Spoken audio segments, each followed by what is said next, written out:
Hi friends, ഇന്ന് എൻ്റെ കോളേജിൻ്റെ ഒരു ചെറിയ ഔട്ടിംഗ് വീഡിയോ ആണ് കേട്ടോ. അപ്പം നമ്മൾ ഹോസ്റ്റലിൽ നിന്ന് ഇറങ്ങുന്ന ടൈം നമ്മൾ അവിടെ എഴുതി വെക്കണം. അങ്ങനെ നമ്മൾ എഴുതി ഹോസ്റ്റലിൽ നിന്ന് ഇറങ്ങി ആ കാണുന്നതാണ് കേട്ടോ എൻ്റെ കോളേജ്. ഇത് ഹസനിലാണ് കേട്ടോ ഞാൻ പഠിക്കുന്നത്.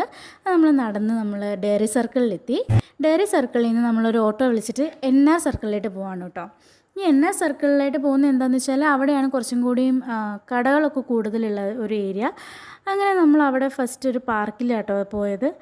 അങ്ങനെ നമ്മൾ പാർക്കിലെത്തി. ഇത് അത്യാവശ്യം വലിയൊരു പാർക്കാണ് കേട്ടോ. നമുക്ക് നടക്കാനൊക്കെ ആണെങ്കിലും ഫ്രണ്ട്സായിട്ട് വന്നിരിക്കാനും ഫോട്ടോസൊക്കെ എടുക്കാനൊക്കെ നല്ലൊരു സ്ഥലമാണ് കേട്ടോ. അതുപോലെ തന്നെ കുട്ടികൾക്കായിട്ടുള്ളൊരു കുഞ്ഞ് പ്ലേ ഏരിയ ഒക്കെ ഉണ്ട്. അതുകൊണ്ട് തന്നെ ഫാമിലീസും പിള്ളേരൊക്കെ ആയിട്ട് വൈകുന്നേരം ആകുമ്പോൾ നല്ല രസമാണ് കേട്ടോ അവിടെ. പിന്നെ ഞങ്ങളൊരു ഷോപ്പിങ്ങിന് പോയിരുന്നു കേട്ടോ. ചെരുപ്പ് വാങ്ങാനാണ് പോയത്. അത് 150 രൂപയ്ക്കൊക്കെ അത്യാവശ്യം വലിയ കുഴപ്പമില്ലാത്ത ചെരുപ്പുകളൊക്കെ നമുക്ക് കിട്ടും. അങ്ങനെ ചെരുപ്പുകൾ വാങ്ങി തിരിച്ച് ഹോസ്റ്റലിൽ വന്നു. നമ്മൾ സൈൻ ചെയ്തു, ഹോസ്റ്റലിലേക്ക് കയറി. അപ്പോൾ ഇത്രയേ ഉള്ളൂ. Bye bye.